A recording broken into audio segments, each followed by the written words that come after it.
కరీంనగర్ మహిళా police station CI Srilatha వివాదంలో చిక్కుకున్నారు.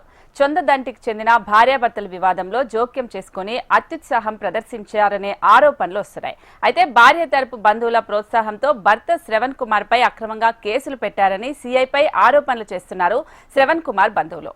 అయితే శ్రవణ్ కూడా సెల్ఫీ వీడియోలో తన చావుకు సీఐ కారణమంటూ ఆత్మహత్యకు పాల్పడ్డారు. దీనిపై విచారణ జరిపిన పోలీసులు సీఐ శ్రీలతపై కేసు నమోదు చేశారు.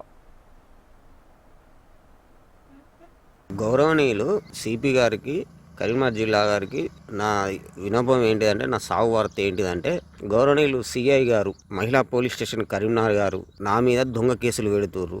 ఆమెనే పంచాయతీ చేసింది. మేము 17 తారీఖు పంచాయతీ అయింది. నాతో బలవంతంగా మ్యూచువల్ డైవర్స్ అని సంతకం పెట్టించింది. నేను ఇప్పటికి కూడా నాకు డైవర్స్ అవసరం లేదని నేను ఉన్నా. నాతో కోర్టులోకి వెళ్ళి నోటీస్ ఇచ్చినాక మొన్న మీరు ఏ రకంగా ఎఫ్ఐఆర్ చేస్తారు సిఐ మేడం?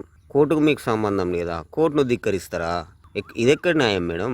నిజంగా మీకు న్యాయం అనేది ఉంటే ఇప్పుడు వాళ్ళని అరెస్ట్ చేయరు. నా సావుకు కారణం మీరు, సిఐ గారు, మీరు, మా అత్త, ఇప్పుడు నా మీద కేసు పెట్టిన భార్య, నవీన్, ప్రవీణ్ అన్నటోడు, ప్రసన్న అన్నటోడు. ఇప్పుడు న్యాయంగా మీరు ఉంటే ఇప్పుడు న్యాయంగా అరెస్ట్ చేయరు వాళ్ళను. ఇప్పుడే అరెస్ట్ చేయరు. నా శివం గారికి మాత్రం మీరే నా బిడ్డను తీసుకొని రావాలి.